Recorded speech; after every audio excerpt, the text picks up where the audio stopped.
रहीम। अस्सलाम वालेकुम तलबा व तालबात। मैं आपकी उर्दू की टीचर मिस उज़्मा कमाल आज आपके नए सबक के साथ हाज़िर हूँ। बच्चों, आज मैं आपको शेरी इस्तिलाहात के बारे में बताऊँगी। यूँ तो आपको मालूम है कि आपने बचपन से ही हम नात और नज़म की सूरत में बहुत से अशार और बंद वग़ैरह पढ़ते चले आए हैं, लेकिन आज आपको शेरी इस्तिलाहात के ज़रिए कुछ ख़ास और अहम बातें बताई जा रही हैं जिनका जानना बहुत ज़रूरी है। सबसे पहले मैं शेर के बारे में आपको बता रही हूँ। अरबी ज़बान का लफ्ज़ है शेर, जिसके मायने किसी चीज़ को जानने या महसूस करने के हैं। इस्तिलाह में शेर इस मौजू कलाम को कहते हैं जिसे अल्फाज के सांचे में कुछ शराइत के साथ ढाला जाता है। शेर दो मिसरों से मिलकर बनता है और इसमें इस बात का भी ख्याल रखा जाता है कि शेर मुकर्ररा वज़न का पाबंद रहे। जैसे कि मिसाल यहाँ पे दी गई है, मुकर्ररा वज़न का पाबंद रहे से मुराद है कि उसमें बैलेंस होना चाहिए, उसमें हम काफ़िया कुछ अल्फाज होते हैं उनका इस्तेमाल होता है। आज भी जो इब्राहीम का ईमान पैदा, आज भी हो जो इब्राहीम का ईमान पैदा, आग कर सकती है अंदाज़े गुलिस्तां पैदा। आपको पता है हज़रत इब्राहीम अलैहिस्सलाम के किसी ख़ास वाक़े की तरफ यहाँ पे इशारा किया जा रहा है जब उन्हें आग में डाला गया था। तो यहाँ पे आपको देखें कि ईमान और गुलिस्तां ये जो है एक ख़ास जो है वज़न के साथ जो है यहाँ पे शेर में इस्तेमाल किया गया है। इसी तरह के अशार जो है आप अक्सर पढ़ते होंगे। दूसरी यहाँ पे तारीफ़ जो बताई जा रही है वो है मिसरा। हर शेर दो मिसरों से मिलकर बनता है, जिसे हम एक लाइन या सतर कहते हैं।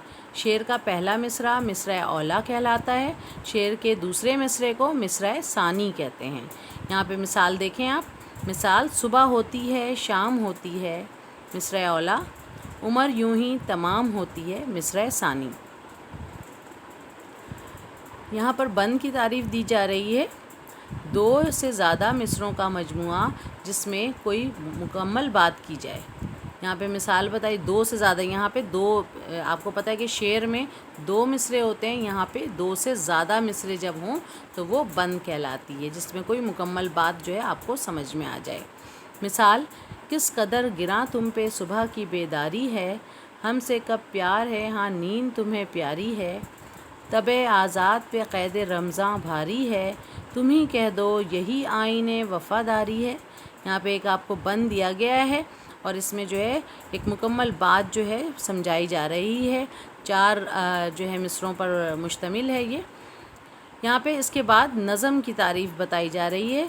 अशार का ऐसा मजमुआ जिसमें कोई मरकज़ी ख़याल हो। इसके लिए मौज़ू की कोई क़ैद नहीं होती और ना ही इसकी कोई हैयत मुकर्रर है।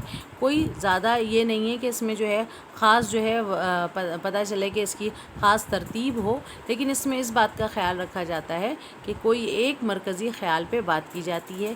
जैसा कि आपने देखा होगा कभी बाहर के मौसम पे कोई नज़म होती है, कहीं वतन की मोहब्बत पे कोई नज़म होती है, या मौसम के बारे में या किसी ख़ास चीज़ के बारे में, किसी परिंदे के फ़रियाद के बारे में नज़म हो गई। तो इस तरह से कोई एक मरकज़ी ख़्याल पे इसमें बात की जाती है।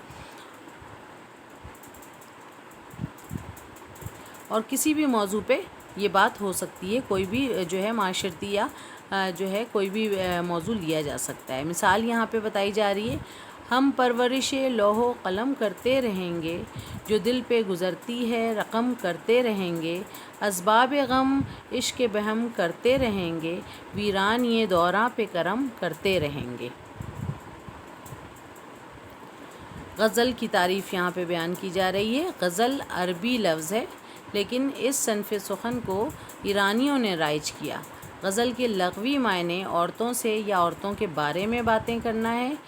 इसके अलावा हिरन जब खौफ़ज़दा होकर दर्दनाक चीख मारता है तो उसे भी गज़ल कहते हैं। यहाँ पे गज़ल की तारीफ़ जो आपको बताई जा रही है, जो आप अपने जो है अगले चैप्टर्स में जो है पढ़ेंगे, तो वहाँ पे ज़्यादातर जो है इससे मुराद जो है लग़वी जो इसके मायने लिए जाते हैं औरतों से बातें करना या औरतों के बारे में बातें करना। लेकिन गज़ल जो है, अगरचे गज़ल भी नज़म ही की तरह होती है, लेकिन इस्तिलाह में गज़ल शायरी कि वो कदीम किस्म है जिसमें हुस्न व इश्क की मुख्तलिफ़ कैफ़ियत का ज़िक्र दर्द व सोज़ से किया जाता है। ये शायर की दाखिली कैफ़ियत की आयनादार भी होती है। غزل کے موضوعات میں اتنی وسعت آ چکی ہے کہ مضامین کے اعتبار سے یہ انسانی زندگی کے جملہ پہلوؤں کا احاطہ کرتی ہے۔ غزل کا ہر شعر اکائی ہوتا ہے اور پوری غزل ایک بحر میں ہوتی ہے۔ اس کے مطلع کے دونوں مصرعے میں ہم ردیف و ہم قافیہ، جبکہ دیگر اشعار کا ہر دوسرا مصرع ہم ردیف و ہم قافیہ ہوتا ہے۔ میر تقی میر، اسد اللہ خان غالب، داغ دہلوی اور فیض احمد فیض کے علاوہ بھی بہت سے نمایاں غزل گو شعراء ہیں۔ یہاں پہ اب آپ کو بتانا ضروری ہے کہ مطلع کیا ہوتا ہے، مقطع کیا ہوتا ہے، پھر قافیہ اور ردیف کے بارے میں تو آگے جو ہے یہ بتایا جا رہا ہے کہ مطلع کسے کہتے ہیں۔ اس کے معنی طلوع ہونے کی جگہ ہے، جہاں سے شروعات ہوتی ہے، طلوع ہونا۔ اصطلاح میں کسی غزل یا قصیدے کے پہلے شعر کو مطلع کہتے ہیں کہ بشرطِ ان دونوں مصرعے ہم قافیہ ہم ردیف ہوں۔ یہ بھی ضروری ہوتا ہے اکثر کہ دونوں ہی مصرعے جو ہے ہم قافیہ اور ہم ردیف ہوں، جیسے کہ یہاں پہ مثال دی گئی ہے، ہستی اپنی حباب کی سی ہے، یہ نمائش سراب کی سی ہے۔ مقطع غزل کے آخری شعر کو جس میں شاعر اپنا تخلص استعمال کرتا ہے مقطع کہتے ہیں۔ اگر تخلص موجود نہ ہو تو وہ شعر مقطع نہیں ہوگا بلکہ آخری شعر ہوگا۔ مثلاً میر ان نیم باز آنکھوں میں ساری مستی شراب کی سی ہے۔ یہاں پہ میر جو ہے یہاں پہ ان کا تخلص استعمال ہوا ہے،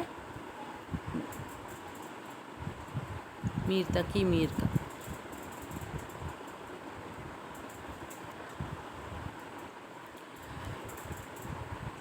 یہاں پہ قافیے کی تعریف بیان کی جا رہی ہے۔ کسی شعر کے آخر میں آنے والے ہم آواز اور ہم وزن الفاظ کو قافیہ کہتے ہیں۔ مثلا آپ نے اس سے پہلے جو شعر پڑھا ہے، مثلا مطلع میں حباب اور سراب اور ہم قافیہ الفاظ ہیں۔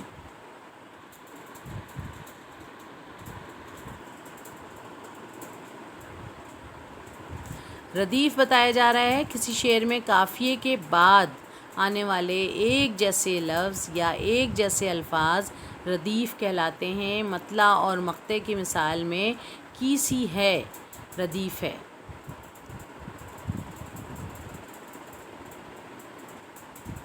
یہاں پہ آپ کو گھر کا کام دیا جا رہا ہے، کثیر الانتخابی درست جواب کے گرد دائرے کا نشان لگانا ہے آپ کو۔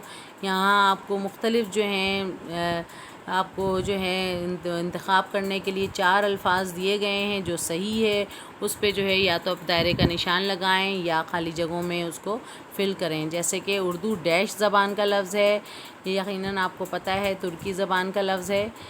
ایک شعر میں کتنے مصرعے شامل ہوتے ہیں؟ 2۔ شعر کا پہلا مصرع کیا کہلاتا ہے؟ مصرع اولا۔ شعر کے دوسرے مصرعے کو ڈیش کہتے ہیں۔ مصرع ثانی۔ غزل کے لغوی معنی: عورتوں سے باتیں کرنا۔